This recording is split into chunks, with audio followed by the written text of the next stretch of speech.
The morning sun cast long shadows across the riverbank as Detective Maria Santos crouched beside the muddy shore. Her weathered hands carefully lifted a small, tarnished silver locket from the shallow water where it had been discovered by a jogger just hours before. The metal felt cold against her palm, heavier than its size suggested, as if it carried the weight of untold stories. Maria had been working missing persons cases for 15 years, but something about this particular piece of jewelry made her pause. The locket bore intricate engravings around its edges, delicate roses intertwined with vines that spoke of careful craftsmanship and deep sentiment. She knew immediately this wasn't just any piece of lost jewelry. Someone had treasured this locket, had worn it close to their heart. The call had come in at dawn. A regular morning runner, Mrs. Henderson, had spotted something glinting in the shallow water near Riverside Park. The elderly woman had waded in, thinking it might be trash that needed cleaning up, but when she pulled the locket from the murky water, she knew she had found something significant. The weight of it, the obvious care that had gone into its creation, told her this belonged to someone who was probably desperately searching for it. Maria carefully placed the locket in an evidence bag, though she suspected this would turn into more than just a simple lost property case. Her instincts, honed by years of investigating human mysteries, told her there was a story here that needed uncovering. She made her way back to the police station, the locket secure in her jacket pocket, already planning her next steps.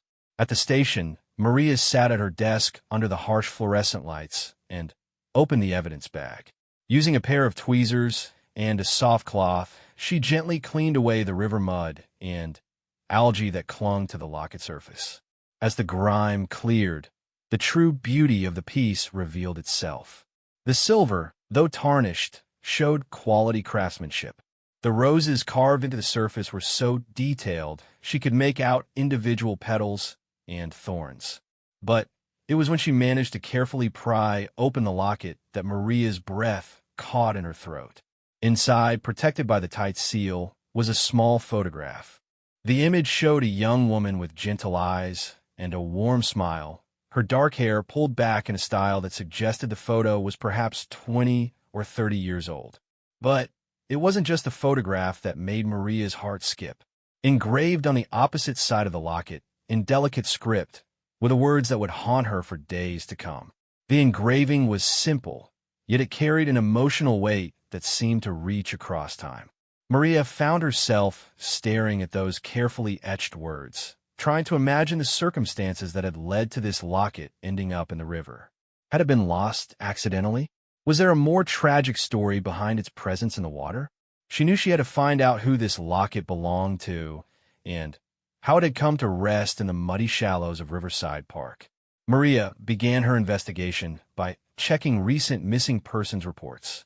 She spent hours going through files, looking for any woman who might match the photograph in the locket.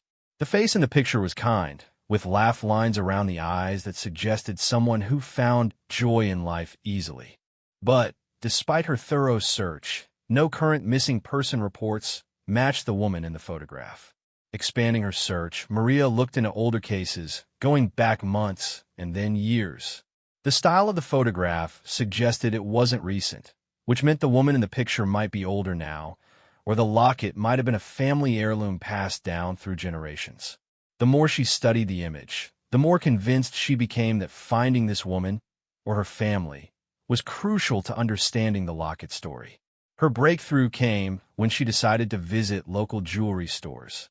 She took photographs of a locket and showed them to jewelers throughout the city, hoping someone might recognize the craftsmanship or remember creating such a piece. At the fourth shop she visited, an elderly jeweler named Mr. Petrov's eyes lit up with recognition. "I remember this piece," he said, his accent thick with years of immigration, but his English clear. "Very special order, maybe 25 years ago. Beautiful young woman. She came with her fiancé. They were so happy, so in love. I remember because she cried when she saw the finished locket." Mr. Petrov pulled out an old order book, its pages yellowed with age. He flipped through carefully, his gnarled fingers tracing down columns of faded handwriting until he found what he was looking for. There, in his own careful script, was the order for one custom silver locket with rose engravings. The customer's name was listed as Catherine Morrison. She wanted something special for their wedding day. Mr. Petrov continued, his eyes distant with memory. Her fiancé. He was going away. Military, I think. She wanted something to keep his picture close to her heart while he was gone. Such a romantic young couple. I wondered many times over the years what happened to them. Armed with a name, Maria returned to the station with renewed purpose. Catherine Morrison.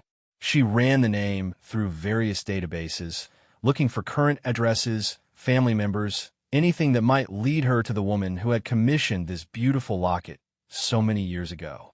What she found made her stomach sink with dread. Catherine Morrison had been reported missing 3 weeks ago. The report had been filed by her daughter, Sarah Morrison-Shun, who lived across town. Catherine, now 52 years old, had been struggling with early-onset dementia for the past 2 years. According to the missing person report, she had wandered away from her assisted living facility during an evening walk and hadn't been seen since. Maria's hands trembled slightly as she read through the case file. Catherine's daughter had been frantic, organizing search parties, posting flyers throughout the city, and pleading with local news stations to broadcast her mother's picture. The description matched what Maria could extrapolate from the young woman in the Locket photograph. Dark hair, though now probably gray, kind eyes, and a gentle demeanor that everyone who knew her remarked upon. The location where the locket was found took on new significance. Riverside Park was approximately 2 miles from Catherine's assisted living facility. The river itself was deep in some places, with currents that could be dangerous for someone who might be confused or disoriented. Maria felt a chill run down her spine as she realized the implications of finding Catherine's most treasured possession in the river. She immediately called Sarah Morrison-Shun. The phone rang 3 times before a weary voice answered. Maria could hear the exhaustion and worry in Sarah's voice, even in those first few words. When Maria identified herself as a police detective and mentioned that she might have information about Catherine, Sarah's voice became urgent, hopeful, and terrified all at once. "You found something? Is my mother?" Sarah's voice broke, unable to finish the question that had been tormenting her for 3 weeks. Maria chose her words carefully. "I found a locket near the river. I believe it belonged to your mother. Could you meet me at the station? I'd like you to take a look at it and tell me what you know about it." The drive to the police station was the longest 20 minutes of Sarah's life. She had been surviving on hope and determination for weeks, but the phone call from the detective had shaken something loose inside her. A locket near the river could mean so many things, most of them terrible. She tried to prepare herself for the worst while clinging to the possibility that maybe, somehow, this would lead to finding her mother alive and safe. When Sarah arrived at the station, Maria could see the family resemblance immediately. Sarah had her mother's kind eyes, though they were now red-rimmed with exhaustion and worry. Her hands shook as Maria carefully showed her the cleaned locket, still in its evidence bag, but clearly visible. Sarah's reaction was immediate and heartbreaking. She pressed her hand to her mouth, tears streaming down her cheeks as she recognized the locket that had been her mother's most prized possession for as long as she could remember. "That's Mom's locket," she whispered. "She never took it off. Never. Even when the dementia got worse, even when she forgot my name sometimes, she always remembered that locket and what it meant to her." Through her tears, Sarah began to tell Maria the story she had grown up hearing. Her mother, Catherine, had been engaged to a young soldier named David Shun in the early 1990s. David was Sarah's father, though Sarah had never known him. He had been deployed overseas just after they became engaged, and Catherine had commissioned a locket to keep his photograph close to her heart while they were separated. Mom used to tell me about going to the jewelry store, how excited she was to surprise Dad with it when he came home. She had his picture put inside, and she had something special engraved on the other side. She said it was their private message to each other, something that would remind them of their love no matter how far apart they were. But David never came home. His unit had been involved in a conflict that barely made the news back home, one of those small military actions that families remembered, but history often forgot. David Chun had been killed in action just 2 months after his deployment began, leaving behind a young fiancée who was already pregnant with Sarah, though she didn't know it yet. Mom wore that locket every day for 30 years, Sarah continued, her voice thick with emotion. Even after she met and married my stepfather when I was 5, she kept wearing it. He understood. Mom said the locket wasn't just about Dad anymore. It was about the part of him that lived on in me, about the love that created our family, even though he couldn't be there to see it. Maria listened to Sarah's story with growing understanding of just how significant this locket was. It wasn't just jewelry. It was Catherine's connection to a love story that had shaped her entire life, even decades after it had been cut short by tragedy. The fact that Catherine had never taken it off, even as her memory began to fail, spoke to how deeply important it was to her sense of self. "Can you tell me about the engraving?" Maria asked gently. "Your mother mentioned it was something special between her and your father." Sarah nodded, wiping her eyes. "She told me about it, but she said I would understand what it meant when I was older and had experienced real love myself. She always said it was the most important thing David ever said to her, something that kept her going through all the hard times." Maria carefully opened the locket, revealing both the photograph and the engraving. Sarah gasped when she saw her father's young face looking back at her. She had seen other pictures of him, but this one was different somehow, more intimate, more personal. He looked so young, so full of hope and plans for a future that would never come. But it was when Sarah read the engraving that she truly understood why her mother had treasured this locket so deeply. The words were simple, but their meaning was profound, especially in the context of Catherine's current situation. As Sarah read them aloud, her voice breaking with each word, Maria felt her own eyes fill with tears. The engraving read, "Until we meet again, you are never lost to me." The weight of those words, given Catherine's current disappearance and her struggle with dementia, hit both women like a physical blow. Here was a message of eternal love and connection, written decades ago by a young man who couldn't have known how prophetic his words would become. Catherine, lost to the confusion of her failing memory and now physically missing as well, was carrying a reminder that she was never truly lost as long as love remembered her. Sarah broke down completely then, the combination of hope and grief overwhelming her. Maria found herself thinking about the cruel irony of the situation. Catherine, who had carried this message about never being lost for 30 years, was now lost herself, while the locket that had always kept her connected to love had somehow ended up separated from her in the river. As Sarah composed herself, Maria knew they had to focus on what the locket's discovery might mean for finding Catherine. The location where it was found, the condition it was in, and the timing all provided important clues. But first, she needed to understand more about Catherine's state of mind in the weeks before she disappeared. "Tell me about your mother's condition," Maria said gently. "How was she doing in the weeks before she went missing? Was she agitated, confused, trying to go somewhere specific?" Sarah took a shaky breath before answering. "Mom had been having more bad days than good ones lately. The dementia was progressing faster than the doctors expected. But there was one thing that stayed constant. She always talked about Dad. Even when she couldn't remember what she had eaten for breakfast or recognize some of her old friends, she would still tell stories about David and their plans for the future." She paused, seeming to gather her thoughts. In the weeks before she disappeared, she became fixated on the idea that Dad was coming home soon. She would sit by the window at the facility, watching for him. The nurses said she often asked when visiting hours were over because she didn't want David to come and not find her there. This information painted a heartbreaking picture for Maria. Catherine's dementia had apparently taken her back to those hopeful days when she was waiting for David to return from deployment, before she learned he never would. In her confused state, the line between past and present had blurred, and she was living again in that time of anticipation and love. Did she ever mention wanting to go anywhere specific? Maria asked. Any place that was significant to her and your father? Sarah's eyes widened as a memory surfaced. The river. Mom and Dad used to go to Riverside Park on their dates. She told me they would walk along the water and talk about their future together. She said it was where Dad first told her he loved her and where they talked about getting married when he came back. The pieces were starting to come together in a way that made Maria's heart ache. Catherine, lost in memories of her young love, had somehow made her way to the place that held their happiest memories together.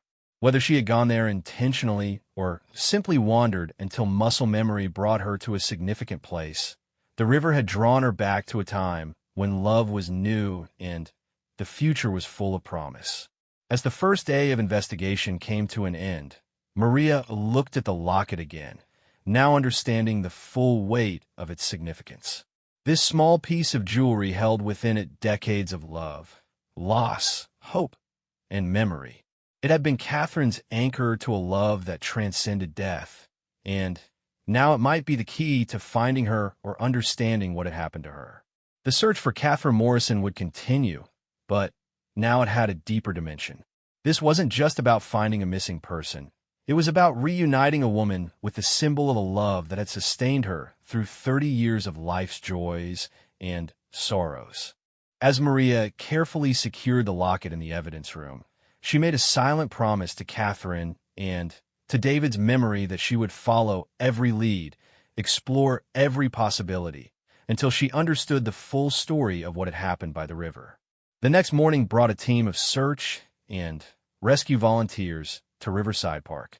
Detective Maria Santos stood at the water's edge, watching as divers prepared their equipment while search dogs and their handlers spread out along the riverbank. The discovery of Catherine's locket had transformed what had been a routine missing person case into an urgent recovery operation. Sarah Morrison-Shun arrived as the sun was fully up, her face pale but determined. She had spent the night going through old photo albums, gathering pictures of her mother from different periods of her life to help the search teams. In her hands, she clutched a thermos of coffee that had long since gone cold, forgotten in her worry. "Any news?" she asked Maria, though she could see from the detective's expression that there wasn't. "The dive team is going to work systematically," Maria explained. "They'll start where the locket was found and work outward from there. The current isn't too strong in this section, so if your mother—" She paused, not wanting to voice what they were both thinking. "If anything happened here, we should be able to find evidence." Dr. Patricia Williams, a specialist in dementia care whom Maria had consulted, joined them by the river. She had worked with Catherine's medical team and had insights into how someone with her condition might have behaved. Patients with dementia often become drawn to significant places from their past, she explained to the assembled search team. If Catherine was having an episode where she believed she was back in the 1990s, waiting for David, this location would have felt like the most natural place in the world for her to come. The search coordinator, a weathered man named Tom Bradley who had been running rescue operations for 2 decades, gathered everyone for a briefing. "We're treating this as both a recovery and a rescue operation," he announced. "The timeline suggests Mrs. Morrison has been missing for 3 weeks, but we've seen people survive longer in unusual circumstances. We're going to search every inch of this area." As the teams dispersed to begin their work, Sarah found herself walking along the same path her mother had described so many times in stories about her courtship with David. The park had changed over the decades. New benches had been installed, some old trees had been removed, and a small pavilion had been built near the main entrance. But the essential character of the place remained the same. "Mom used to tell me they would sit on that old oak tree," Sarah told Maria, pointing to a massive tree whose roots extended down into the water. "She said Dad carved their initials into the bark, though I never found them when I looked as a kid." Maria made a note to have the tree examined carefully. Any evidence of Catherine's presence, no matter how small, might help them understand her final movements. She watched as Sarah touched the rough bark, her fingers tracing patterns as if she might somehow feel an echo of her parents' long-ago romance. Meanwhile, The dive team had begun their careful work in the murky water. The river wasn't deep where the locket had been found, maybe 8 feet at most, but the bottom was silty and visibility was poor. Each diver worked methodically, feeling their way through the mud and debris that had accumulated over years of flooding and runoff. It was nearly noon when one of the divers surfaced with something in his hands. Maria's heart jumped, but it turned out to be an old shoe, not Catherine's. The search continued, with divers finding a depressing array of lost items. Car keys, fishing tackle, beer cans, and various pieces of clothing that had been in the water far too long to be related to Catherine's disappearance. Sarah spent the waiting time talking with Dr. Williams about her mother's condition in the weeks before she went missing. She had been having more lucid moments lately, Sarah explained. The doctor said that sometimes happens. There can be periods of clarity even as the disease progresses. But those moments seemed to make her more agitated, not less. Can you describe what she was like during those lucid periods? Dr. Williams asked. Sarah thought for a moment, her eyes distant with memory. She would suddenly seem like herself again, like the mom I grew up with. She'd ask about my job, want to know how my kids were doing in school, remember things that had happened recently. But then she'd ask about Dad, and when I had to remind her that he died before I was born, it was like watching her heart break all over again. This insight gave Maria a new perspective on Catherine's disappearance. Perhaps it hadn't been a confused wandering at all. Maybe Catherine had experienced one of those moments of clarity and had been overwhelmed by the fresh grief of remembering David's death. The locket, which she had worn as a comfort for 30 years, might have suddenly felt like a burden too heavy to bear. The afternoon brought no new discoveries from the river search, but Tom Bradley remained optimistic. Water searches take time, he told Sarah. We've covered about 40% of the likely search area. If your mother is in this river, we'll find her. As evening approached, Maria decided to expand the investigation beyond the immediate area where the locket was discovered. She began interviewing staff from Catherine's assisted living facility, trying to piece together a more detailed picture of her state of mind in the days before she disappeared. The facility director, Mrs. Chun, no relation to David, despite the shared surname, was a kind woman in her 50s who had grown fond of Catherine during her stay. She was one of our gentler residents, Mrs. Chun explained as they sat in her office. Even when the confusion was bad, she was never aggressive or difficult. She had this way of being present that made everyone around her feel peaceful. What about the day she disappeared? Maria asked. Was there anything unusual about her behavior? Mrs. Chin consulted her notes from that day. Actually, yes. Several staff members mentioned that Catherine seemed unusually alert that afternoon. She had been asking specific questions about the time, about what day it was.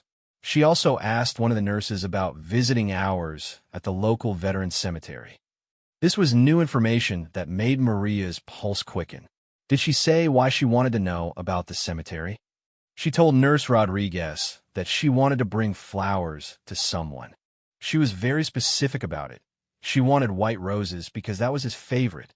When Nurse Rodriguez asked who she meant, Catherine said, "My David," and touched her locket. The pieces of the puzzle were becoming clearer, but they painted an even more heartbreaking picture. Catherine, in a moment of clarity, had remembered not only David but also his death. She had wanted to visit his grave, to honor his memory in the way she had been unable to do for weeks or months due to her condition. Maria learned that David Chun was buried in Riverside Memorial Cemetery, about a mile from the park. The cemetery was old, with winding paths and large trees that created deep shadows even during the day. More importantly, to reach the cemetery from Catherine's facility, the most direct walking route would take her directly through Riverside Park. She must have been trying to get to the cemetery, Sarah said when Maria shared this information. Oh God, she was trying to visit Dad's grave, and something happened along the way. The search teams refocused their efforts based on this new information.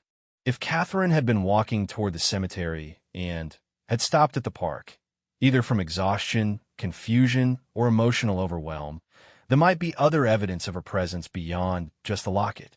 As darkness fell, portable lights were set up around the search area. The dive team would resume at first light, but ground searchers continued working in shifts throughout the night. Sarah refused to leave, despite Maria's gentle suggestions that she go home and rest. "I can't," Sarah said simply. She spent 30 years waiting for someone who wasn't coming home. "The least I can do is wait here for her." Dr. Williams had returned home, but she called Maria around midnight with additional insights. "I've been thinking about the significance of white roses," she said. In a language of flowers, white roses symbolize eternal love and remembrance. If Catherine was experiencing a lucid moment and planning to visit David's grave, choosing white roses would have been very meaningful to her. "Do you think she might have stopped somewhere to buy flowers?" Maria asked. "It's possible. Patients in lucid states often have very strong intentions to complete specific tasks. She might have become fixated on the idea of bringing the right flowers." Maria spent the early hours of the morning calling local florists and flower shops, asking if anyone remembered an older woman purchasing white roses 3 weeks ago. Most shops didn't keep detailed records of cash purchases, and the description of Catherine was too general to trigger specific memories among staff. But at sunrise, Maria got a breakthrough call. Rosa Martinez, who owned a small flower stand near the downtown bus terminal, remembered Catherine clearly. "Such a sweet lady," Rosa said in accented English. "She came to my stand 3 weeks ago, maybe around 4 in the afternoon. She was very particular about the roses. They had to be perfect," she said, "because they were for someone very special." "Do you remember anything else about her?" Maria asked, her notebook ready. She was crying a little when she paid for the flowers. "I asked if everything was okay, and she said she was going to see her fiancé for the first time in a long time. She seemed confused about whether he would recognize her. She said she had gotten old, and he was still young and handsome." This confirmed what Maria had suspected. Catherine, in her lucid but grief-stricken state, had been living simultaneously in the present and the past. She knew David was dead, hence the visit to the cemetery, but part of her was still the young woman who had been waiting for his return. "Did you see which direction she went when she left your stand?" Maria asked. "Toward the river, I think. She asked me for directions to Riverside Cemetery, and I told her she could walk through the park to get there. It's a nice walk, usually very peaceful." Armed with this information, Maria returned to the search site as the dive teams prepared for their second day of work. Catherine had definitely been at the park, carrying white roses and on her way to visit David's grave. But somewhere along that peaceful walk, something had gone wrong. The morning brought a new discovery, though not the one anyone wanted to find. One of the search dogs, working along the riverbank, alerted to a spot about 50 yards downstream from where the locket had been found. There, partially buried in mud and caught in the roots of a willow tree, searchers found a small bouquet of white roses. The flowers were badly deteriorated from 3 weeks in the water, but they were unmistakably the roses Catherine had purchased. Some still had bits of the florist's ribbon attached, now faded and torn. The discovery site was carefully marked and photographed, and the search teams refocused their efforts on the area immediately around the willow tree. Sarah stood beside the tree, looking at the spot where her mother's flowers had come to rest. "She made it this far," she said quietly. "She was trying so hard to do the right thing, to honor Dad's memory the way she always had." Dr. Williams, who had returned for the second day of searching, examined the site where the roses were found. "This suggests she might have been resting here," she observed. "Patients with dementia often need to stop and rest more frequently, especially when they're emotionally stressed. She might have sat under this tree and become confused about where she was or why she was there." The willow tree sat at a bend in the river where the current was slightly stronger and the water was deeper. If Catherine had been resting there and had somehow fallen or stepped into the water, the current would have carried her downstream toward the shallower area where the locket was eventually found. But there was still no sign of Catherine herself. The divers had now searched most of the likely areas, and Tom Bradley was beginning to prepare Sarah for the possibility that Catherine's body might have been carried further downstream, possibly beyond their search zone. Rivers don't always give up their secrets easily, he told Sarah gently. But that doesn't mean we stop looking. We just expand our search area. As the second day of searching wound down, Maria found herself standing where Catherine had likely sat for the last time. The willow tree provided a perfect view of the water, and she could imagine how peaceful it would have seemed to someone seeking a moment of rest on an emotional journey. She tried to put herself in Catherine's place, an older woman struggling with dementia, carrying flowers for a grave she might never reach, sitting by a river in a place that held precious memories of young love. Had Catherine been overcome by grief? Had the weight of 30 years of loss finally become too much to bear? Or had it been something simpler and more tragic, a moment of confusion, a misstep, an accident that no one could have predicted or prevented? The locket, now secured in the evidence room back at the station, held its secrets tightly. But Maria was beginning to understand that finding Catherine might be less important than understanding what her journey had meant. This wasn't just a story about a missing person.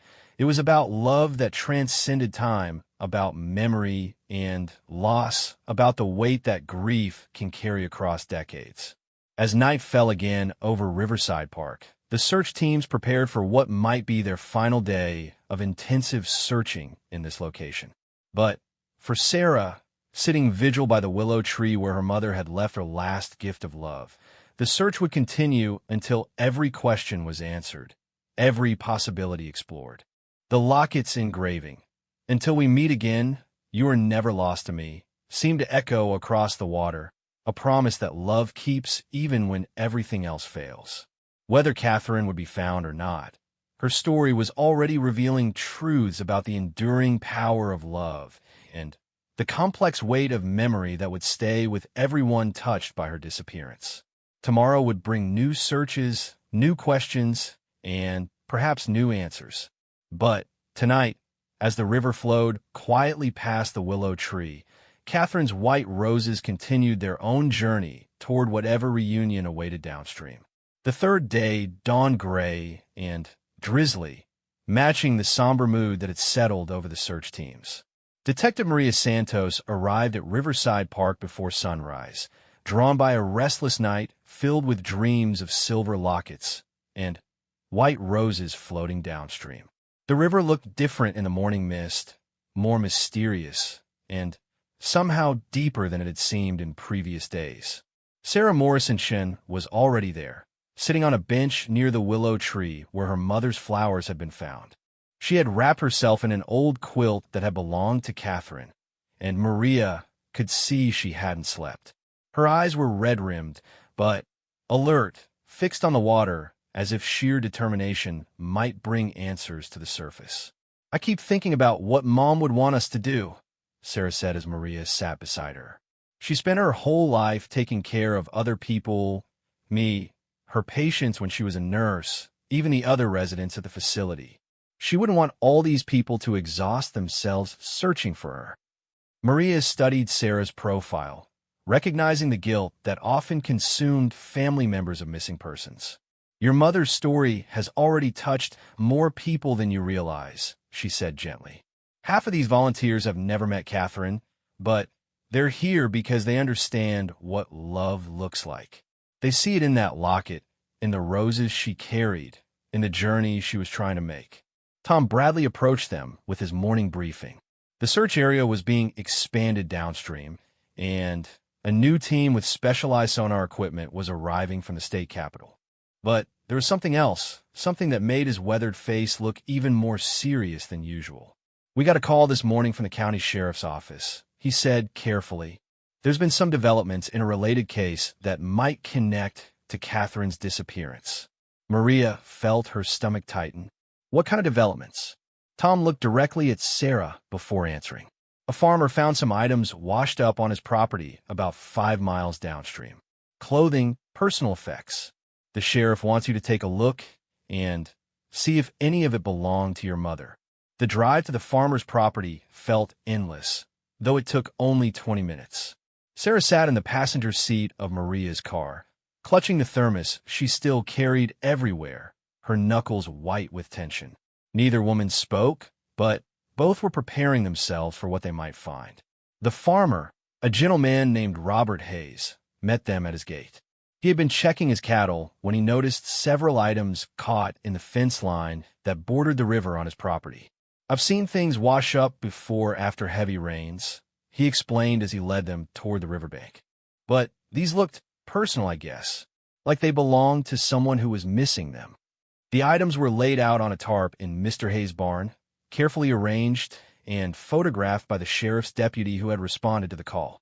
Maria felt Sarah tense beside her as they approached the display, but she forced herself to examine each item methodically.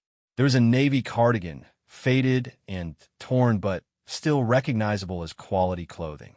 A pair of walking shoes, sensible and well-worn. Some undergarments that had once been white but were now stained with river mud. And, most heartbreakingly, a small coin purse with a floral pattern that still held a few dollars, and what looked like an old photo. Sarah's sharp intake of breath confirmed what Maria already suspected. "That's Mom's sweater," she whispered. She was wearing it the day she disappeared. And those are her walking shoes. She insisted on wearing them everywhere because they were comfortable. The deputy handed Maria the coin purse in an evidence bag. Through the clear plastic, they could see the photo inside was badly water damaged, but Sarah recognized it immediately as a picture of herself as a child, one Catherine had carried for years. "There's something else," the deputy said, his voice gentle but professional. "We found these items spread out over about 100 yards of riverbank. The clothing was caught in different places, like it had been carried by the current over time. This evidence painted a clearer picture of what had likely happened, but it was a picture none of them wanted to see. Catherine had somehow ended up in the river near the willow tree, and the current had slowly dispersed her belongings downstream over the course of 3 weeks. But even as the physical evidence mounted, there were still questions that troubled Maria. The pattern of the items' distribution, the condition they were in, and most puzzling of all, the fact that Catherine's body had still not been found despite intensive searching. Dr. Williams arrived at the farm as they were finishing the evidence collection.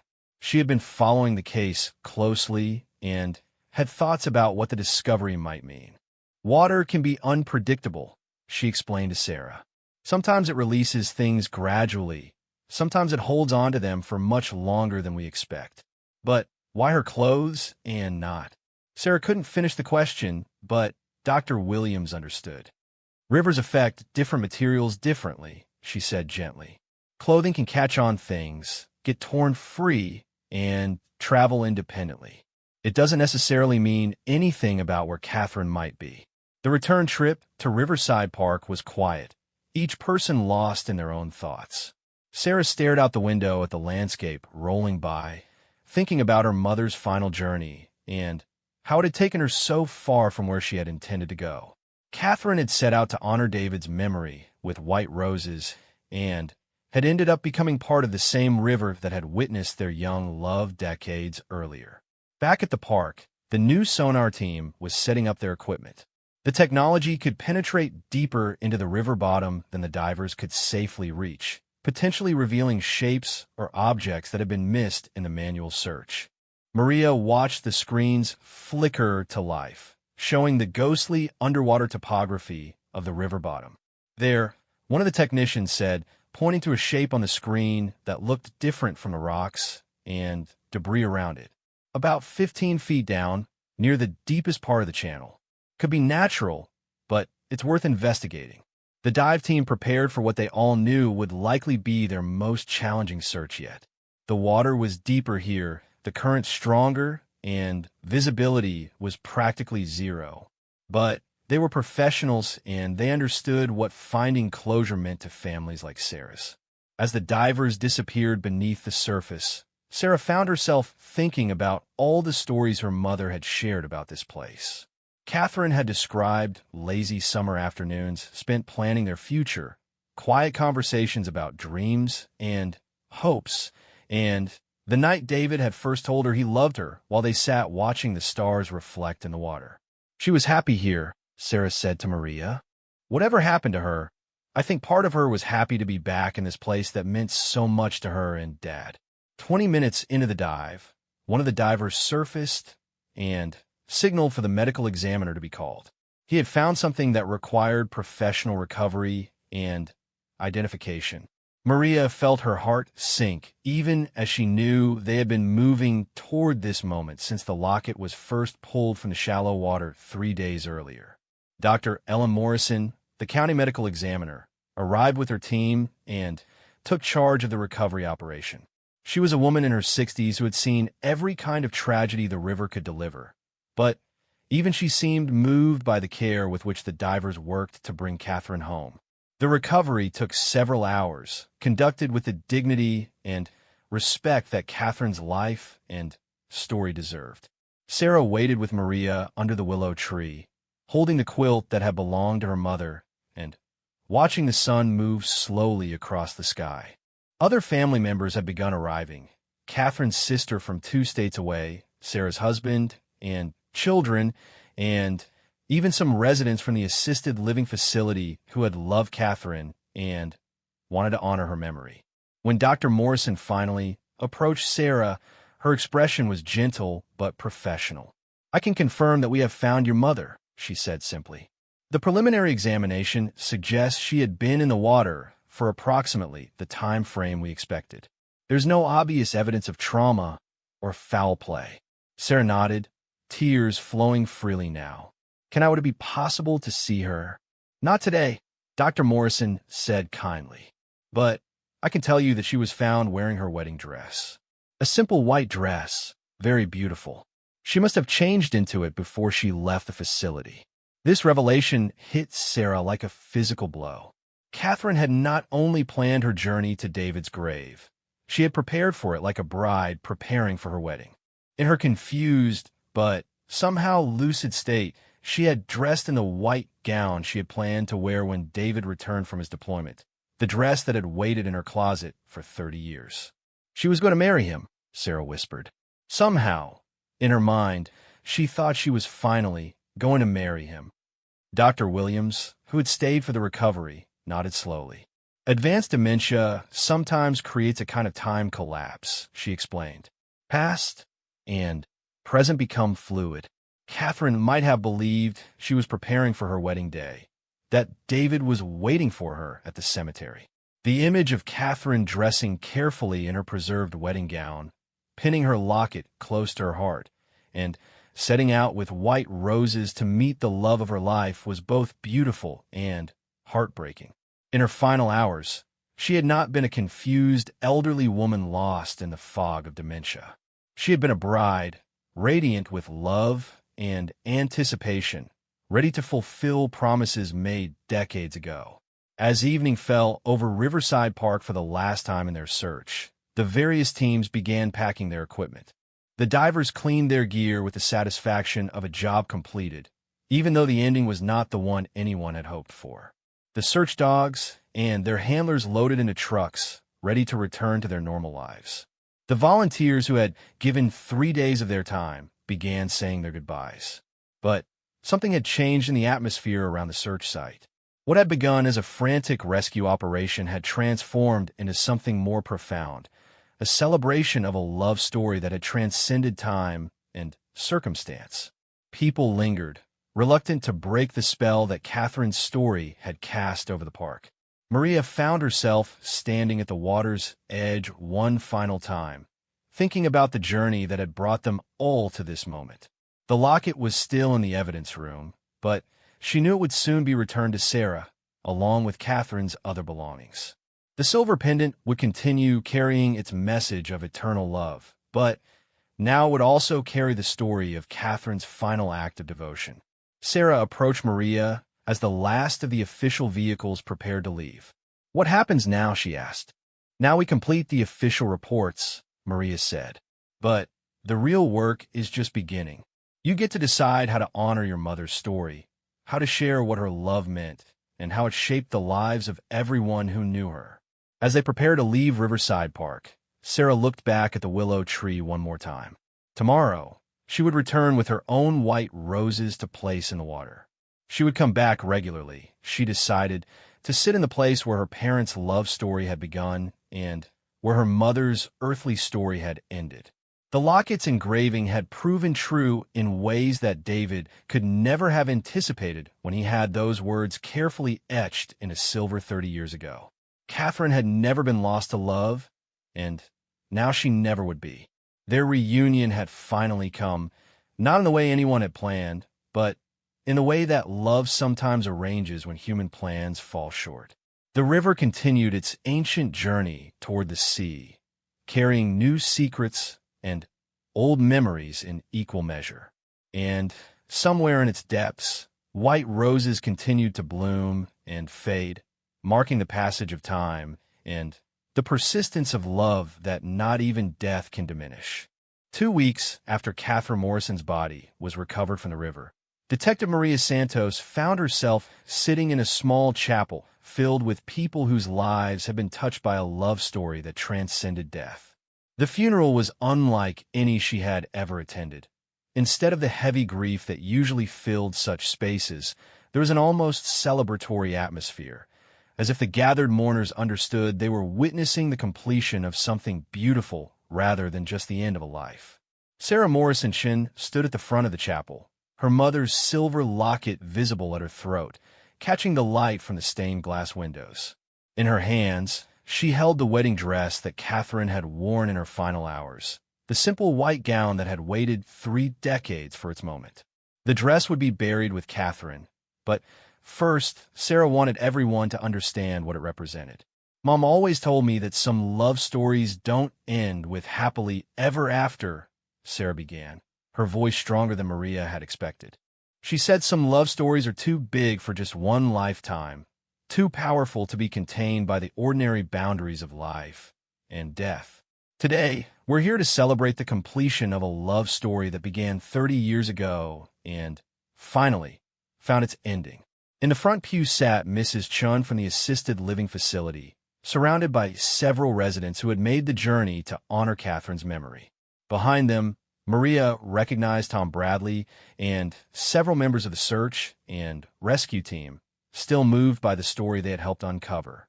Dr. Williams sat with other medical professionals who had cared for Catherine during her illness, their faces reflecting both sadness and a kind of professional wonder at the strength of human love. But, perhaps most surprisingly, the chapel also held faces Maria didn't recognize. People who had heard Catherine's story through news reports and social media and felt compelled to pay their respects. An elderly couple who had been married for 60 years and understood the depth of lasting love. A young military wife whose husband was currently deployed overseas, clutching a locket of her own. A middle-aged man who had lost his wife to dementia and found comfort in Catherine's story of enduring connection. Sarah continued her eulogy, sharing memories that painted a picture of Catherine as a woman who had transformed personal tragedy into a life of service and love. After Dad died, Mom could have become bitter or withdrawn, Sarah said. Instead, she became a nurse, spending her career caring for other people who were facing their own difficult journeys. She said helping others heal helped keep her connection to Dad alive, because love was always meant to be something that reaches beyond yourself. Maria found herself thinking about all the small details of Catherine's life that had emerged during the investigation. The way Catherine had volunteered at the Veterans Hospital for 20 years, reading to patients who reminded her of David. How she had helped other military spouses navigate the challenges of separation and loss. The scholarship fund she had established for children of fallen soldiers, funded quietly by her own modest savings over the years. The locket was never just jewelry to Mom, Sarah continued. It was a reminder that love doesn't disappear when someone dies. It transforms. It becomes something that influences every choice you make, every kindness you show, every moment you choose hope over despair. After the service, people gathered in the church fellowship hall for a meal and stories. Maria was surprised when the elderly jeweler, Mr. Petrov, approached her. He had closed his shop for the afternoon to attend the funeral, still moved by the connection he had to Catherine's story. In 50 years of making jewelry, I never created anything as important as that locket, he said, his accent thick with emotion. Usually we make beautiful things and wonder what happens to them. But this time I got to see how love travels through time, how it becomes stronger instead of weaker when it is tested. Sarah overheard and joined their conversation. Mr. Petrov, I want to ask you something. Would you be willing to make another locket? One for my daughter? She's only 8 now, but someday I want her to understand the kind of love that her grandparents shared. The old jeweler's eyes filled with tears. It will be my honor, he said simply. Dr. Williams found Maria near the buffet table, both women still processing the emotional weight of the service. I've been thinking about Catherine's case a lot, the doctor said. In all my years working with dementia patients, I've never seen anything quite like what happened with her. The way she was able to plan and execute such a meaningful journey, even in an advanced stage of the disease, it suggests that love might create neural pathways that are more resistant to damage than we understand. What do you mean? Maria asked. The brain mechanisms that store our deepest emotional memories seem to be among the last things affected by dementia, Dr. Williams explained. Catherine's ability to remember David, to remember what he meant to her, to remember the significance of white roses and the cemetery, that wasn't just memory. That was love protecting itself, creating a path through the confusion that her mind could follow even when everything else was failing. This conversation stayed with Maria as she drove home that evening. The case had officially closed with Catherine's funeral, but its implications continued to resonate. She found herself thinking about her own relationships, about the love that shaped her life, and about what might remain if everything else was stripped away. The next morning, Maria received an unexpected call from Sarah. I wanted you to know that I'm starting a foundation, Sarah said. Mom left some money, and I'm adding to it. We're going to help families dealing with dementia, and we're also going to support military spouses who are facing separation or loss. I think Mom would like that, turning her story into something that helps other people. What are you going to call it? Maria asked. The Catherine and David Foundation, Sarah replied. For love that endures. Over the following weeks, news of Catherine's story spread far beyond their small city. A local newspaper article was picked up by national outlets, and soon Maria was fielding calls from reporters, documentary filmmakers, and researchers interested in the case. But Sarah carefully controlled the narrative, making sure that the focus remained on the message of enduring love rather than the tragedy of the disease.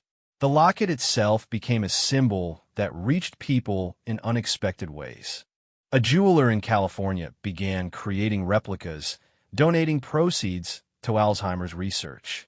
A songwriter wrote a ballad about Catherine and David that became popular among military families. A support group for military spouses adopted the locket's engraving. Until we meet again, you are never lost to me, as their motto. But perhaps the most meaningful response came from an unexpected source. Maria received a letter from a young soldier stationed overseas who had heard Catherine's story through his unit chaplain. He had commissioned a locket for his own fiancée, with the same engraving David had chosen 30 years earlier. I never understood why my grandfather kept my grandmother's letters from World War II, the soldier wrote. They were together for 50 years after the war ended, so why keep letters from when they were apart? But now I get it. Love isn't just about being together. Sometimes love is about the promises you make when you're apart, and the faith you keep even when everything seems impossible. Maria shared this letter with Sarah, who decided to include it in the Foundation's first newsletter. The response was overwhelming. Hundreds of families reached out to share their own stories of enduring love, of connections that survive separation, illness, and even death. 6 months after Catherine's funeral, Maria found herself back at Riverside Park. Not for any official business this time, but because she had started walking there regularly, finding peace in the place where she had witnessed such a profound demonstration of love's power. The willow tree where Catherine's roses had been found now bore a small plaque. placed there by the city council in response to community requests. It read simply, "In memory of Catherine Morrison and all those who love beyond the boundaries of time." People regularly left flowers by the tree. White roses most often, but also other blooms that carried personal significance. Maria had learned that the park had become a pilgrimage site of sorts for people dealing with loss, separation, or the challenges of loving someone with dementia. On this particular morning, Maria was surprised to encounter Sarah sitting on the bench near the tree. Sarah came here often, she knew, but they hadn't crossed paths before during these visits. "I was just thinking about something Mom used to say," Sarah said as Maria joined her on the bench. "She always told me that the hardest part about losing Dad wasn't that he died young. It was that she had to figure out how to love him across an impossible distance. But she did figure it out, didn't she? She loved him for 30 years after he was gone, and somehow that love guided her back to him in the end." Maria nodded, understanding now why Catherine's story had affected so many people. In a world where love often seemed fragile and temporary, Catherine and David had demonstrated that true love could survive anything: war, death, disease, and time itself. "The foundation is helping more families than I ever imagined," Sarah continued. "We're getting letters from people all over the world who say that Mom's story has given them hope. Military families, families dealing with dementia, anyone who's trying to love someone across a difficult distance." As they sat together in comfortable silence, Maria thought about all the evidence she had gathered during the investigation: the locket, the roses, the wedding dress, the carefully planned journey to the cemetery. Each piece had told part of the story, but none of them had captured the full truth of what Catherine and David had created together. The real evidence of their love wasn't in any physical object. It was in the 30 years of kindness Catherine had shown to others, in the lives she had touched as a nurse and volunteer, in the daughter she had raised with such care, and in the foundation that would continue their love story long after everyone who had known them personally was gone. "You know what the most beautiful part is?" Sarah said, as if reading Maria's thoughts. "Mom spent all those years thinking she was just trying to be worthy of the love Dad had given her. But really, she was teaching the rest of us what love looks like when it refuses to give up." As Maria walked home through the park, she passed other visitors who had come to see the tree and read the plaque. A young couple holding hands, reading the inscription, and talking quietly about their own future. An elderly man placing fresh roses by the tree, his hands shaking with age, but steady with purpose. A woman about Catherine's age, wearing a locket of her own and standing in silent tribute. Catherine's story had become larger than any individual tragedy or triumph. It had become a reminder that love, real love, doesn't end with separation or even death. Instead, it transforms, becoming something that can guide and inspire others across generations. The locket continued to rest against Sarah's heart, its engraving now known by thousands of people who had never met Catherine or David. But the words carried the same power they had held when David first had them carved in a silver 30 years ago. "Until we meet again, you are never lost to me." In the end, that promise had proven absolutely true in ways that neither Catherine nor David could have imagined when they first spoke those words to each other by the river so long ago. 1 year after Catherine Morrison was found in the river, Detective Maria Santos returned to Riverside Park for a ceremony that would have amazed everyone involved in the original investigation. The small memorial plaque by the willow tree had grown into something much larger, a beautiful garden memorial that the city had dedicated to enduring love and the families affected by military loss and dementia. The Catherine and David Memorial Garden stretched along a quarter-mile of riverbank, featuring carefully maintained flower beds filled with white roses, walking paths lined with benches for quiet reflection, and a central pavilion where families could gather for small ceremonies or simply to find peace. But the centerpiece of the garden was something that had surprised even Sarah when the city council proposed it: a bronze sculpture of two hands reaching toward each other across space, with the locket's inscription engraved on the base. Sarah Morrisonson stood before a crowd of several hundred people who had gathered for the garden's dedication ceremony. In the years since her mother's death, Sarah had become an unexpected advocate for military families and dementia research. The Catherine and David Foundation had grown from a small local initiative into a national organization that had helped thousands of families navigate the challenges of love tested by separation, loss, and illness. "When my mother first told me about this locket," Sarah said, addressing the crowd gathered on the lawn, "I was too young to understand what it really meant. I saw it as a sad reminder of something that was lost. But Mom was trying to teach me that love isn't something you lose, it's something that grows stronger when it's challenged." Maria, who had been asked to speak at the ceremony as the detective who had solved Catherine's case, found herself moved by how many familiar faces were in the crowd. Tom Bradley and his search and rescue team had become regular supporters of the foundation.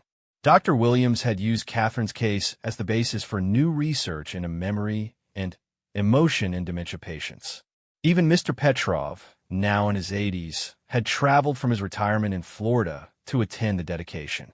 But there were also hundreds of new faces, people whose lives had been touched by Catherine's story through the foundation's work. Military families who had received support during deployments. Families dealing with dementia who had found comfort and resources through the foundation's programs. Young couples who had visited the park to make their own promises of enduring love, inspired by Catherine and David's example. "The most important thing we learned from investigating Catherine's disappearance," Maria said when it was her turn to speak, "was that some stories don't really end. They transform into something larger than themselves. Catherine and David's love story has become a source of hope and strength for people they never met, in circumstances they never could have imagined." As Maria spoke, she noticed a young woman in military uniform standing near the back of the crowd, tears streaming down her face. After the ceremony, the woman approached Maria and introduced herself as Lieutenant Jessica Chin. No relation to David, despite the shared surname, but a young Army officer who was about to deploy overseas for her first tour of duty. "I wanted to thank you for finding Catherine," Lieutenant Chin said. "My grandmother died of dementia last year, and my fiancé, and I have been struggling with my upcoming deployment. But reading about Catherine and David, it's helped us understand that love isn't about being in the same place at the same time. It's about carrying each other forward, no matter what happens." This conversation represented something that had been happening regularly since Catherine's story became public. People were finding in it a template for how to love across difficult circumstances, how to maintain connection when everything seemed to be pulling them apart. The foundation had received thousands of letters from military families, from people dealing with Alzheimer's disease, and from anyone facing the challenge of loving someone they couldn't physically be with. One of the most powerful responses had come from a group of military widows who had formed their own support network after learning about Catherine's story. They called themselves the Locket Circle, and they met regularly to share stories and support each other through the unique challenges of building new lives after losing military spouses. Sarah had become close with several members of the Locket Circle, finding in their experiences echoes of her mother's journey. "What they taught me," Sarah told the crowd at the dedication, "is that Catherine wasn't unique in her capacity to love across impossible distances. She was just willing to let that love guide every choice she made for 30 years. The ceremony concluded with the unveiling of a special feature that had been added to the memorial garden at the last minute. A local artist, inspired by Catherine's story, had created a series of small bronze plaques embedded in the walking path, each bearing a different quote about enduring love from various sources: military families, dementia caregivers, and others who had faced the challenge of loving across separation. But the most meaningful addition was a small glass case near the main memorial, containing a replica of Catherine's locket that Mr. Petrov had created as his contribution to the garden. The case bore a simple inscription: "For all those who love beyond the boundaries of time and space." As the crowd began to disperse, Maria found herself walking alone along the new memorial path. The transformation of this place amazed her. What had been the scene of a tragic disappearance had become a destination for people seeking hope and inspiration. Couples came here to make proposals and exchange vows. Families dealing with separation brought their children to learn about the power of enduring love. Support groups met in the pavilion to share their experiences and find strength in community. Sarah joined Maria on her walk, both women reflecting on how dramatically their lives had changed since that morning when Catherine's locket was first pulled from the river. "I've been thinking about something," Sarah said. "In all the attention Catherine's story has received, I worry sometimes that people forget about Dad. He was just 22 when he died. He never got to see how powerful his words would become." Maria considered this thoughtfully. "But maybe that's exactly why they became so powerful," she replied. "David didn't know he was writing words that would comfort thousands of people across decades. He was just a young man telling the woman he loved that their connection was stronger than any temporary separation. That sincerity, that pure intention, maybe that's what gives the message its strength." They paused at a bench that faced the river, the same view that Catherine would have had during her final visit to this place. Sarah pulled out a letter she had received that morning from a military family in Germany whose soldier father had been killed in action, leaving behind a wife and 3 young children. "The widow wrote to tell me that she's having David's words engraved on her husband's headstone," Sarah said. "She says it's a promise she's making to her children, that their father will never be lost to them as long as love remembers." This was the kind of response the Foundation received regularly. People finding in Catherine and David's words a way to articulate their own experiences of love that transcends loss. The phrase, "until we meet again, you're never lost to me," had been adopted by support groups, engraved on memorial stones, and even incorporated into military chaplain ceremonies for fallen soldiers. As evening approached, Maria and Sarah were joined by other family members and friends who had stayed after the dedication ceremony. Sarah's daughter Emma, now 9 years old, wore around her neck the new locket that Mr. Petrov had created for her, smaller than her grandmother's, but bearing the same essential message. "Grandma Catherine is in the river," Emma announced matter-of-factly, as only children can. "But she's also in the locket and in the garden and in all the people who learned about loving from her story." This simple observation from a child captured something that the adults had been struggling to articulate. Catherine's physical presence was gone, but her influence had expanded far beyond what any single life normally achieves. Her story had become a teaching tool, a source of comfort, and a reminder that love's power to transform lives doesn't end with death. Dr. Williams, who had stayed for the evening gathering, shared some of the research that Catherine's case had inspired. "We're learning that the brain pathways associated with deep emotional attachments are among the most resilient in dementia patients," she explained. Catherine's ability to remember her love for David, to plan and execute her final journey to him, that's not unusual. What's unusual is how clearly her story demonstrates the protective power of sustained love. The Foundation had begun funding research into these phenomena, supporting studies that explored how emotional memories persist in dementia patients and how those memories might be preserved and supported.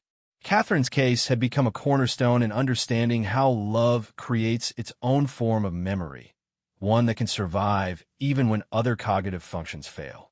As the sun set over Riverside Park, casting golden light across the memorial garden, the small group gathered near the willow tree where Catherine's roses had been found. Sarah had brought fresh white roses, as she did every week, and Emma helped her place them in the water.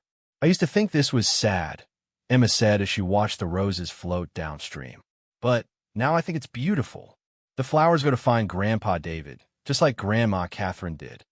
This perspective shift represented something that had happened for many people who learned Catherine's story. What initially appeared to be a tragedy, a confused elderly woman lost in the river, had revealed itself to be something more complex and ultimately hopeful. Catherine's final journey had been an act of love, a completion rather than an ending. Maria found herself thinking about all the cases she had worked over 15 years as a detective. Most of them were eventually filed away and forgotten, their stories known only to the immediate family members involved. But Catherine's case had become something larger, a story that continued to unfold and influence lives long after the official investigation was closed. You know what I think the real miracle is? Sarah said as they prepared to leave the park. It's not that Mom found her way to Dad in the end. The miracle is that their love created something that helps other people find their way to each other. The Catherine and David Foundation had documented hundreds of such stories. Marriage is strengthened by understanding the depth of enduring love, military families finding hope during deployments, dementia patients, and their families discovering new ways to maintain connection even as memory failed.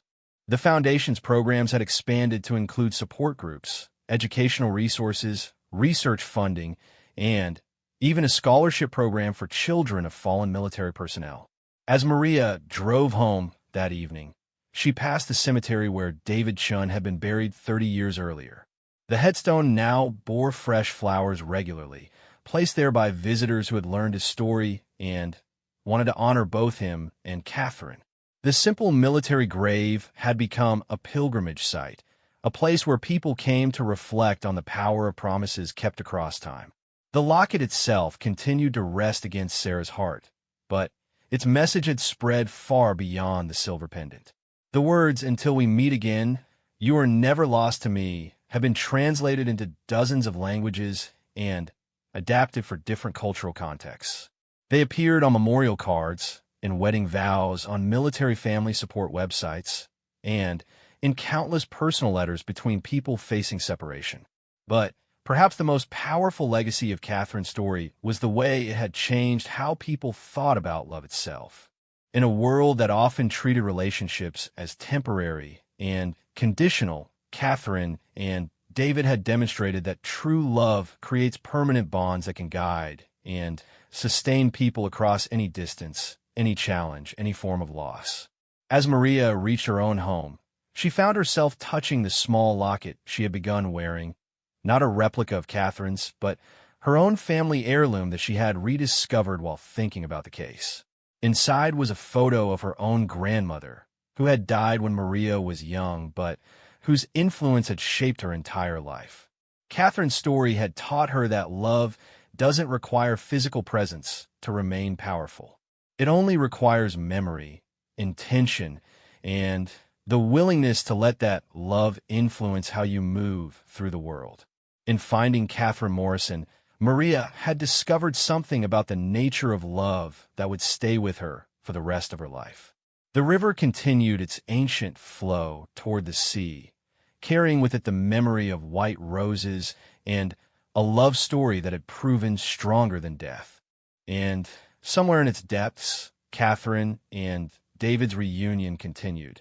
Not as an ending, but as a beginning, the start of a legacy that would help other people understand that love, real love, never truly ends.